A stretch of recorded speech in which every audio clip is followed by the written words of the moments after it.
카지노 보안 요원들이 정신질환을 앓던 한인 남성을 주차장 구석으로 몰고 가 수갑을 채우고 무릎으로 짓눌러 숨지게 한 사건이 알려졌습니다. 크리스찬 디올의 2,700여 달러에 달하는 가방의 원가가 57달러에 불과하다는 사실이 드러났습니다. 작년에 이어 올해 역시 지구촌 곳곳이 때이른 폭염에 비상이 걸렸습니다. 뉴욕주 상하원이 실내 온도가 88도씨를 넘어설 경우 수업을 중단할 수 있도록 하는 힛데이즈 법안을 통과시켰습니다. 오늘 뉴욕과 뉴저지 일대에 대기질 경보가 발령됐습니다. 연방대법원이 오늘 반자동 소총의 자동 연속 사격이 가능토록 하는 장치인 범프스탁 금지 정책을 폐기했습니다.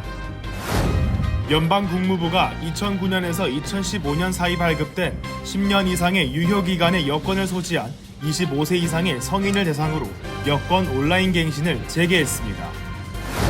어제 약 2,000명의 고등학교 4학년 학생들이 수업을 빼먹고 나소 카운티 해변에 몰려들어 혼란에 빠졌으며 총격 사건이 발생해 최소 1명이 부상을 당했습니다. 30세 뉴욕 관광객이 지하철 승강장에서 의식을 잃고 선로로 추락한 한 남성을 구하는 장면의 영상이 공개돼 주목받고 있습니다. 캐시 호컬 뉴욕 주지사가 뉴욕시 지하철 내 마스크 및 복면을 금지하는 방안을 고려 중인 것으로 알려진 가운데 뉴욕시에서 실현 가능성에 대한 의구심이 제기되고 있습니다.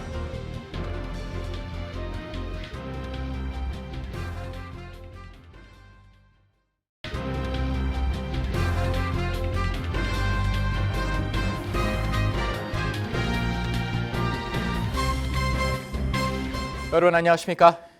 KBTV 뉴스 9 이태원입니다.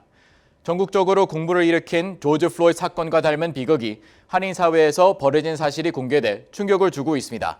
카지노 보안 요원들이 정신질환을 앓던 한인 남성을 주차장 구석으로 몰고 가 수갑을 채우고 무릎으로 짓눌러 숨지게 한 사건이 발생했습니다. 이 사건의 충격으로 숨진 남성의 여동생은 스스로 목숨까지 끊었고 유가족은 현재 해당 카지노를 상대로 법적 싸움을 벌이고 있습니다. 전상희 기자가 전해드립니다. LA 카운티 수피리어 법원에 따르면 부모인 정정식, 정인순, 사위 필립 터먼 씨는 벨가든 지역 바이시클 호텔 앤 카지노를 상대로 불법 행위에 의한 사망, 위협, 폭행, 태만적 고용, 감독 및 훈련 부족 등을 이유로 소송을 제기했습니다. 원고 측 변호인단은 지난 1월 29일 세 번째 수정된 소장을 정식으로 접수했습니다. 법원은 배심원 선정 절차를 끝내고 다음 주 내로 재판을 진행할 계획입니다. 특히 이 카지노는 지난 2023년 한인 기업인 존 박 대표의 파크 웨스트 카지노가 1억 3천만 달러에 인수한 바 있습니다. 사건은 지난 2021년 7월 24일 오후 3시쯤 바이시클 카지노 주차장에서 발생했습니다. 원고 측 변호인단이 공개한 CCTV 영상에 따르면 카지노 보안 요원 5명이 조나단 정 씨를 주차장에서 넘어뜨리고 엎드려 있는 상태의 정 씨를 무릎으로 누르고 움직이지 못하게 붙잡고 양손에 수갑까지 채웁니다. 보안 요원들이 정 씨를 짓누른 시간은 약 3분입니다. 이 과정에서 정 씨는 호흡 곤란 등으로 구토까지 한 뒤 정신을 잃고 곧 사망했습니다. 원고 측은 소장에서 정 씨는 카지노 측의 퇴장 요청을 제대로 준수했지만 보안 요원들은 그를 계속 쫓아가며 건물 밖에서까지 위협하고 폭행을 가했다고 주장했습니다. 동영상에는 보안 요원 5명이 정 씨를 약 5분간 뒤쫓아가는데 양극성 장애를 앓던 정 씨는 카지노를 나왔음에도 보안 요원들이 계속해서 뒤쫓아오자 수차례나 뒤를 돌아보며 발걸음을 재촉했습니다. 정 씨는 겁에 질린 상태에서 한 운전자에게 도움을 청하며 차량에 탑승하려는 모습까지 영상에 담겼습니다. 이 사건의 충격으로 정 씨의 여동생이 지난해 8월 스스로 목숨을 끊고 사모인 어머니는 치매 증상이 심화됐습니다. KBTV 뉴스 전상입니다. 에서 드러났는데요. 디올은 법원의 사법행정 예방 조치를 명령을 받고 감독을 받게 됐습니다. 전상 기자입니다.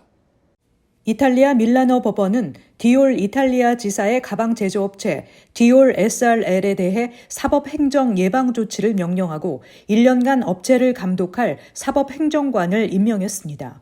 이 업체는 중국 하청업체의 노동 착취를 방치, 조장한 혐의를 받고 있습니다. 판결문에 따르면 디올 가방을 만드는 중국 하청업체 4곳의 노동자들은 밤샘 근무와 휴일 근무 등 장시간 노동에 시달렸습니다. 근로자들은 생산 라인을 24시간 가동해야 한다는 이유로 작업장 한켠에서 잠을 자야 했고, 업체 측은 작업 속도를 빠르게 하기 위해 기계의 안전장치를 제거하기도 했습니다. 업체는 이 같은 방식으로 생산한 가방을 한 개에 53유로를 받고 디올에 공급했습니다. 디올은 매장에서 이 가방을 2,600유로에 판매했습니다. 법원은 디올 사업부가 공급 업체의 실제 작업 조건이나 기술 능력을 확인하기 위한 적절한 조치를 취하지 않았으며 수년 동안 공급 업체에 대한 정기 감사를 실시하지도 않았다고 판단해 책임을 물었습니다. 이탈리아 수사기관은 몇 년 전부터 명품 제조사 하청업체들의 노동 실태를 조사해 왔습니다.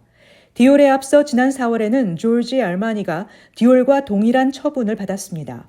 알마니 역시 중국 하청업체를 통해 가방을 공급받았으며 이 업체 직원들은 시간당 2에서 3유로를 받고 하루 평균 10시간, 경우에 따라 주 7일을 근무한 것으로 드러났습니다. 업체는 가방 한 개에 93유로에 알마니에 넘겼으며 이 가방은 매장에서 약 1,800유로에 판매됐습니다. KBTV 뉴스 전상입니다. 작년에 이어 올해 역시 지구촌 곳곳이 때에 이른 폭염에 신음하고 있습니다. 미국과 유럽, 지중해 국가들을 비롯해 중국 등 국가들도 화씨 110도를 넘나드는 그야말로 펄펄 끄는 더위에 일제히 비상이 걸렸습니다. 전장 기자가 전합니다. 뉴욕타임즈는 앞으로 한 주 동안 주요 25개 도시에서 위험 수준의 더위가 관측될 것이라고 전했습니다. 때이른 무더위에 온열 질환자는 물론 대형 산불과 심각한 가뭄 피해까지 확산하는 상황입니다. 뉴욕 뉴저지 일원도 다음 주 화요일부터 화씨 90도에 달하며 목요일부터는 95도를 넘어서는 폭염이 며칠간 이어질 것으로 예상되고 있습니다. 에큐웨더의 최근 발표에 따르면 올여름 뉴욕 뉴저지와 필라델피아 지역은 지난 여름보다 훨씬 많은 폭염 일수를 기록할 전망입니다. 에큐웨더는 미국 대부분 지역이 평균 기온보다 2도 이상 높은 기온을 보일 것으로 내다보고 있으며 특히 뉴저지는 올여름 2도에서 3도 높은 평균 기온을 기록할 것으로 예측됩니다. 미국 남서부 지역은 열돔 현상에 따른 폭염이 이어지고 있습니다. 지난해 폭염으로 645명의 사망자가 발생했던 남서부 지역 피닉스와 라스베거스의 기온이 어제 105도로 더욱 치솟자 시내 곳곳에 폭염을 피하기 위한 대피소를 설치하고 더위에 시달리는 시민들에게 차가운 물과 얼음을 제공하는 등 비상 조치를 시행하기 시작했습니다. 폭스뉴스는 미국에서 폭염은 홍수와 토네이도, 허리케인과 같은 다른 모든 극단적 기후 현상을 제치고 가장 많은 사망자를 발생시키는 극단적인 기후인 것으로 집계됐다고 보도했습니다. 한편 사우디아라비아와 이라크, 시리아 등 중동, 인도와 태국 등 남아시아와 동남아시아, 그리고 그리스와 튀르키예 등 지중해까지 전 세계가 지역을 가리지 않고 펄펄 끓고 있다고 클라이밋 센트럴이 보도했습니다. 이러한 폭염은 인간이 초래한 지구온난화에 따른 것이며 갈수록 그 피해가 더 커지고 있어 대책 마련이 시급한 실정입니다. KBTV 뉴스 전상입니다. 이어 뉴욕주 상하원이 실내 온도가 88도씨를 넘어설 경우 수업을 중단할 수 있도록 하는 히트데이즈 법안을 통과시켰습니다. 이제 캐티 호구 뉴욕 주지사의 서명만을 남겨놓고 있습니다. 방벽훈 기자의 보도입니다. 뉴욕주 상하원이 실내 온도가 88도, 섭씨 31도를 넘어서는 폭염이 이어질 경우 학교 수업을 중단할 수 있도록 하는 법안을 통과시켰습니다. 상하원에서 통과된 히트데이즈 법안에 따르면 학교 교실 실내 온도가 하씨 82도, 섭씨 27도에 이를 경우 실내 온도를 낮추기 위해 블라인드를 치고 선풍기, 에어컨 등 냉각 시스템을 가동하도록 명령하고 있습니다. 이번 법안은 에어컨 설치를 의무화하진 않았으며 학군 재량에 따라 적정 실내 온도를 설정하고 에어컨 설치에 대한 권한을 부여했습니다. 법안은 캐시 호컬 뉴욕 주지사의 서명만을 남겨두고 있습니다.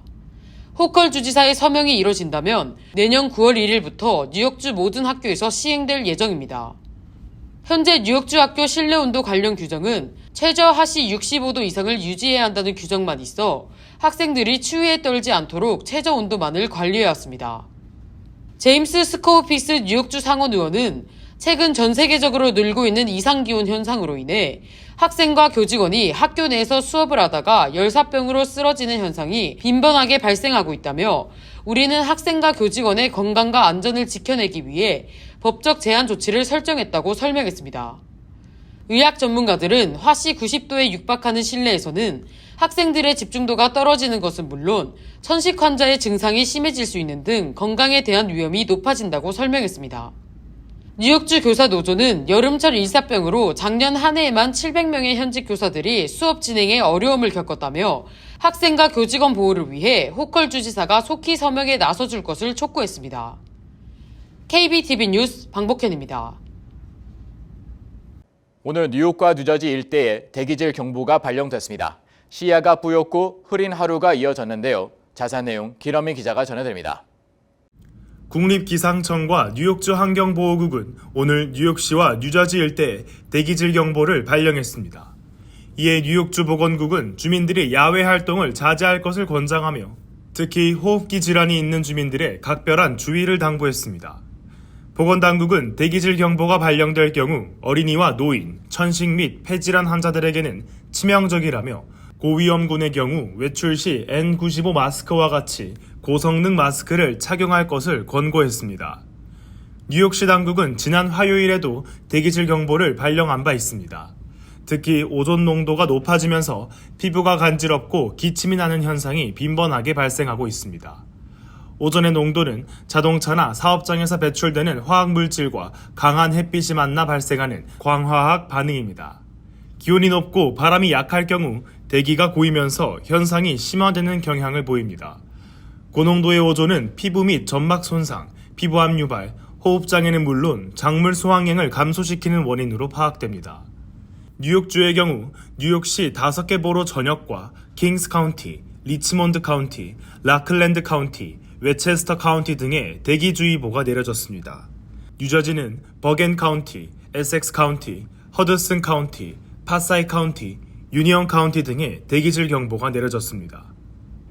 KBTV 뉴스 길려민입니다. 오늘 연방대법원이 반자동 소총의 자동 연속 사격이 가능토록 하는 장치인 범프 스탁 금지 정책을 폐기했습니다. 이에 바이든 대통령은 총기 규제에 있어 중요한 안전 규정이 없어진 것이라고 규탄했습니다. 기러민 기자가 전해드립니다. 오늘 연방대법원이 자동 연사 기능을 가능케 하는 범프 스탁을 금지하는 조치가 연방법에 위배된다며 6대3의 의견으로 규제를 금지한다고 판결했습니다. 범프 스탁 장치는 분당 400발에서 800발의 자동 연사가 가능한 기능으로 대형 총기 참사로 이어질 수 있다는 지적을 받아왔습니다. 실제로 2017년 라스베이거스 총격 참사 당시 총격범은 범프 스탁을 부착한 총기를 사용해 11분 동안 무려 1000여 발 이상의 총알을 발사했고 그 결과 60여 명이 무고히 목숨을 잃었습니다. 당시 도널드 트럼프 대통령은 연방 주류 담배, 총기, 폭발물 단속국 규정을 통해 범프 스탁 사용을 금지시킨 바 있습니다.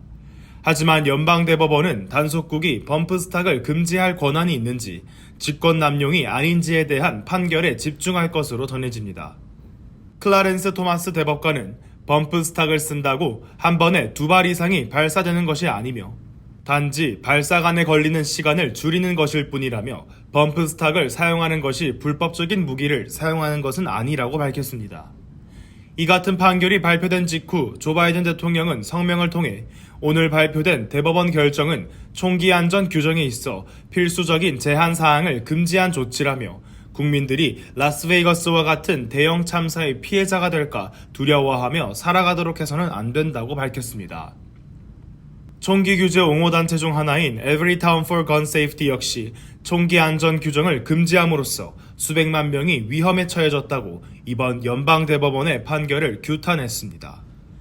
미국 연방대법원은 모두 9명의 대법관으로 구성되어 있으며 보수 성향의 대법관 6명 중 3명이 트럼프 정부에서 임명됐습니다.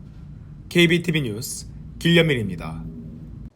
연방 국무부가 2009년에서 2015년 발급된 10년 이상의 유효 기간의 여권을 소지한 25세 이상의 성인을 대상으로 여권 온라인 갱신을 재개했습니다. 최종 발급까지 6에서 8주가량이 소요되며 발급된 여권은 우편으로 배달됩니다. 전장 기자가 전해드립니다. 여권 갱신 프로그램은 지난 2022년도에도 운영됐지만 당시 대기 시간이 최대 13주까지 늘어나자 시스템을 종료한 바 있습니다. 현재 프로그램도 테스트를 겸해 이루어지므로 일일 등록 숫자에 제한이 있으며 국무부는 상황을 봐가며 조금씩 신청자 수를 늘릴 계획이라고 전했습니다. 신청은 매일 오후 1시부터이며 당일 신청 수를 넘어설 경우 자동으로 닫힙니다. 현재 신청자는 접수일 기준 9년에서 15년 된 여권, 이름, 성별, 생일, 출생지 등의 변경 필요가 없는 자, 접수일로부터 최소 8주가량 출국할 필요가 없는 자, 외교, 공무 등의 특수 목적 여권 대상이 아닌 자, 실물 여권 소지자, $130의 수수료를 카드로 결제할 수 있으며 여권 사진을 촬영해 올릴 수 있는 자 등의 조건을 충족해야 합니다. 또 현재 실물 여권을 가지고 있어야 하며 훼손되거나 분실, 도난됐을 경우 온라인 갱신이 제한됩니다. 미국 내 거주하고 있어야 하며 외국 거주자나 육군 우체국, 함대 우체국 주소가 있는 경우 온라인 갱신이 안 됩니다. 현재 가진 여권은 갱신 신청 후 곧바로 취소되므로 해외여행 시 사용할 수가 없게 됩니다. 또 디지털 여권 사진을 홈페이지를 통해 업로드할 수 있어야 합니다. 갱신 신청서를 제출한 날로부터 최소 8주 동안은 해외여행을 갈 수 없으므로 이 또한 유의해야 합니다. 하루 최대 수용 가능한 인원이나 신청 마감일은 아직 밝혀지지 않았으며 선착순 마감이므로 당일 신청이 불가능하다는 문구가 나오면 다음 날 재시도해야 합니다. KBTV 뉴스 전상입니다. 약 2,000명의 고등학교 4학년 학생들이 수업을 빼먹고 나소 카운티 해변에 몰려들어 현장이 혼란에 빠졌습니다. 경찰은 이를 해산하려는 과정에서 사고가 발생했고 이 사건으로 인해 1명이 부상을 당했으며 2명이 구금되었습니다. 최시우 기자가 전해드립니다. 어제 오후 6시경 약 2,000명의 고등학교 4학년 학생들이 모인 롱아일랜드 롱비치에서 총격 사건이 발생해 최소 1명이 부상을 당했습니다. 나소 카운티 경찰에 따르면 약 2,000명 이상의 학생들이 수업을 빼먹고 나소 카운티 해변에 몰려들었으며 오후 6시까지 현장은 혼란에 빠졌습니다. 롱비치 임시경찰서장 리차드 드파만은 이것은 소셜미디어 이벤트인 시니어 컷데이일 가능성이 있으며 여러 학교의 학생들이 해변에서 모여 시간을 보내고 있었고 그 그룹 내에서 몇몇의 분쟁이 있었다고 말했습니다. 롱비치 경찰은 군중을 해산하기 위해 카운티 경찰의 도움을 요청했습니다. 그러나 오후 7시경 사람들이 해산되던 중 롱아일랜드 철도 롱비치역 근처에서 여러 발의 총성이 울렸습니다. 적어도 1명이 부상을 입고 현지 병원에서 치료를 받고 있으며 그는 현장을 떠날 때 의식이 있었으나 부상의 정도는 공개되지 않았습니다. 경찰은 이 사건으로 인해 2명이 구금되었다고 밝혔으며 현장에서 총기를 회수했습니다. 현장 비디오에는 싸움, 총격, 그리고 학생들이 경찰차 본인 위에서 춤을 추는 모습이 포함돼 충격을 주고 있습니다. 롱비치 경찰은 나소 카운티 경찰과 MTA 경찰의 도움을 받아 수사를 주도하고 있습니다. 경찰이 조사하는 동안 롱비치와 아일랜드 파크 사이에 롱아일랜드 철도 서비스가 부분적으로 중단되었으며 이는 목요일 늦은 밤에 복구되었습니다. KBTV 뉴스 최시우입니다. 30세 뉴욕 관광객이 지하철 승강장에서 의식을 잃고 선로로 추락한 한 남성을 구하는 장면의 영상이 공개돼 주목받고 있습니다. 더구나 이 관광객은 반대편 승강장에서 선로를 가로질러 의식을 잃은 남성을 구해냈습니다. 전장 기자가 전해드립니다. 어제 오전 브루클린 지하철역에서 30살 생일을 맞아 뉴욕을 찾은 라스베거스 출신 관광객 조던 캐논은 승강장에서 지하철 열차를 기다리던 중 반대편 승강장에 서 있던 남성이 쓰러져 선로 위로 떨어지는 것을 목격했습니다. 그는 그를 구하기 위해 선로로 뛰어내려 반대편 선로에 쓰러진 남성을 들어 플랫폼으로 올려놓은 뒤 다시 선로를 가로질러 자신이 원래 있던 플랫폼으로 재빨리 돌아왔습니다. 열차가 진입하기까지 얼마만큼의 시간이 남아있는지 모르는 상황이었습니다. 또 뉴욕시 지하철 시스템은 세 번째 선로 위로 625볼트에 달하는 전기가 흘러 세 번째 레일에 그가 닿았다면 그 역시 감전될 수 있는 위험한 상황이었습니다. 조던 캐논은 쓰러진 남성의 머리에서 출혈이 심했으며 몸이 늘어지고 굳어 있어 마치 시체를 들어 올리는 듯한 느낌이 들었다고 전하며 전철 선로에 고압 전류가 흐른다는 사실을 알지 못했다며 영상을 본 후 아찔하다고 말했습니다. 이어서 이번 기회로 다른 시민들도 선로를 조심해야 한다는 것을 배울 수 있을 것 같다고 말했습니다.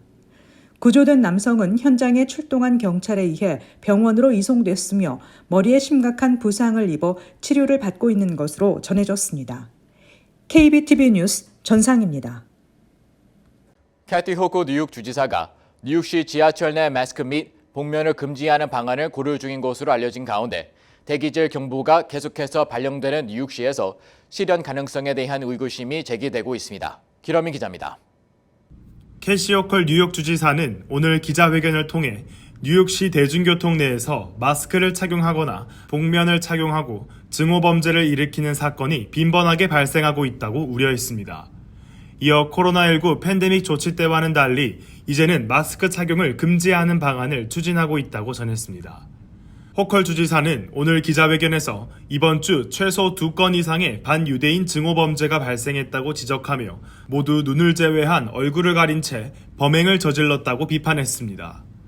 실제로 지난 월요일 뉴욕시 지하철 열차에 반유대주의를 외치는 일행이 탑승해 승객들을 상대로 시온주의자가 있다면 손을 들어보라며 지금이 시온주의에서 빠져나올 수 있는 마지막 기회라고 소리치는 영상이 소셜미디어에 올라오고 있습니다.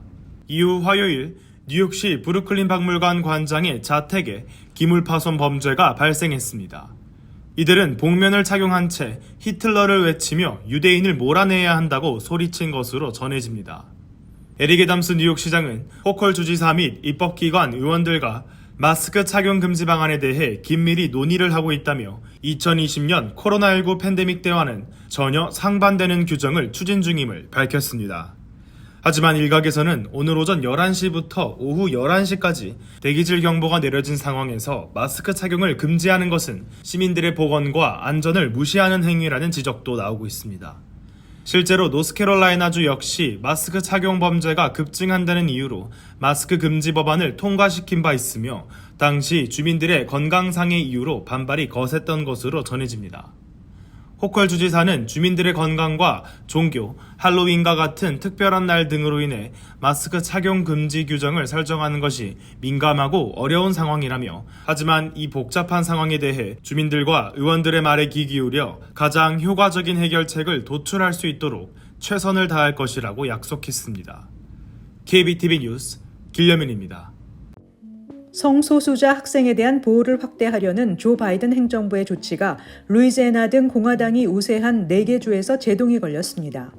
루이지애나주 연방법원은 바이든 행정부의 새로운 규칙에 대해 일시적으로 적용을 중단시키는 예비적 금지 명령을 내렸습니다. 도우티 판사는 연방정부가 마련한 새 규칙이 권력 남용이자 민주주의에 대한 위협이라고 규정했습니다. 이 명령은 미시시피와 몬태나, 아이다호주에서도 적용됩니다. 바이든 행정부는 성별에 따른 차별을 금지하는 법 대상에 성소수자 학생들을 추가하는 한편 학교와 대학에서 발생하는 성희롱의 정의를 확대하고 피해자를 위한 안전장치를 보강해 타이틀 9 시행 규칙을 새로 개정했습니다. CNBC에 따르면 지난해 중국 브랜드는 1,340만 대의 신차를 판매한 반면 미국 브랜드는 약 1,190만 대를 판매했습니다. 중국 브랜드가 미국 브랜드보다 더 많은 차량을 판매한 것은 처음입니다. 중국의 매출 증가율도 미국을 앞질렀습니다. 중국은 전년에 비해 23% 늘어난 데 비해 미국은 9%의 증가율을 보였습니다. 보고서는 중국 최대 전기차 제조기업인 비아디가 이 같은 판매 실적을 선도하고 있다고 분석했습니다. 특히 비아디 등 중국 자동차 업체는 국내 전기차 가격 경쟁으로 수익률이 감소하자 사업을 동남아시아 등 신흥국으로 확장하고 있는 상황입니다. 지난해 중국 신차 판매 5대 중 1대는 신흥국에서 이루어졌다고 자토 다이나믹스는 밝혔습니다. 미국에서 먹는 낙태약은 전체 낙태 건수의 60% 이상을 차지하고 있습니다. 현재 전체 낙태 건수 가운데 63%나 먹는 낙태약을 이용해 낙태에 성공한 것으로 조사됐습니다. 먹는 낙태약이 널리 확산되고 있는 배경에는 온라인 헬스케어 업체들이 상황을 이루면서 온라인 또는 비디오 연결을 통해 의료진과 상담하고 처방전을 약국으로 이메일로 보내면 원하는 여성들이 약국에서 픽업만 하면 되는 시스템으로 구축되면서 인기를 끌어왔습니다. 먹는 낙태약들을 구입하는 방법을 조사한 결과 온라인 헬스케어 업체를 통해 한 달에 14,000건의 먹는 피임약이 처방된 것으로 집계됐습니다. 이에 비해 낙태 시술을 받기 위해 미국 여성들은 지난 한 해 17만 1,000명이 타주로 여행해 시술받은 것으로 나타났습니다. 입양아 출신 한인들에게 조건 없이 시민권을 부여하는 법안의 상하원 통과를 위한 노력이 활발하게 전개되고 있습니다. 법안이 발의된 이후 하원에서 8명, 상원에서 6명이 추가로 공동 발의에 참가했습니다. 민주공화 양당 상하원 의원들은 2015년부터 매년 국내 4만 9천여 명의 입양아 출신 성인들에게 시민권을 부여하는 법안을 추진해왔지만 번번이 의회 문턱을 넘지 못했습니다. 수혜를 받게 되는 입양인들 중 절반가량은 한인으로 알려졌습니다. 법안이 통과되면 1945년부터 1998년까지 미국으로 입양됐지만 서류 절차 미진행, 파양 등의 이유로 시민권을 받지 못한 이들이 대거 시민권을 받게 됩니다. 뉴욕 경찰은 어제 오후 3시 30분쯤 퀸즈 플러싱, 골든 스트리트과 칼미아 에비뉴 근처의 키스나 팍에서 10대 소녀가 성폭행을 당했다고 밝혔습니다. 이 공원은 가족들과 산책객들에게 인기가 높으며 범죄 현장에서 몇 걸음만 가면 중학교가 있습니다. 경찰에 따르면 한 남성이 공원 안에 있던 13세 소년과 13세 소녀에게 접근해 흉기를 꺼내 숲속으로 밀어넣고 두 사람이 휴대폰을 모두 빼앗은 후 남성은 10대 소녀를 성폭행하고 도주했습니다.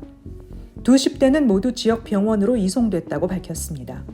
경찰은 그가 약 5피트 5인치 키의 치아 교정기를 착용하고 가슴에 붉은 눈이 달린 멧돼지나 황소 문신을 한 20대 남성으로 특정하고 있다고 밝혔습니다.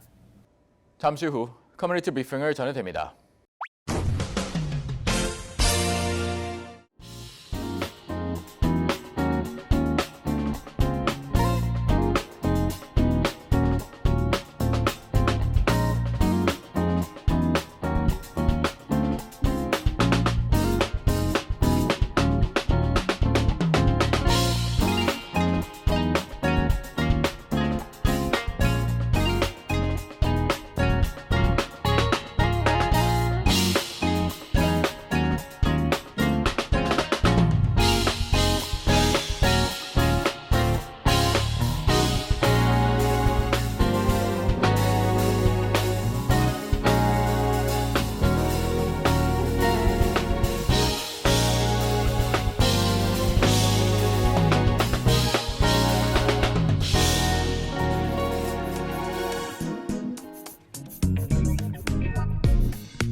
이어서 환율과 증시 전해드립니다.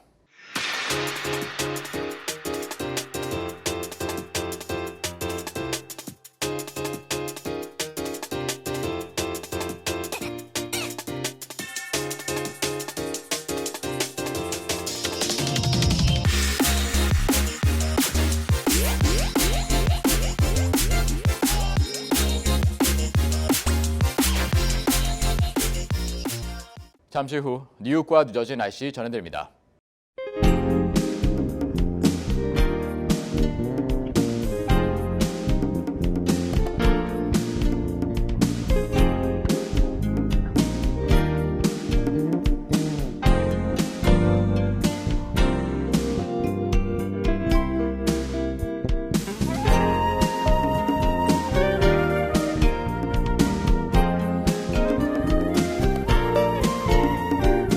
KBTV 뉴스9 마칩니다. 오늘도 시청해주셔서 감사합니다.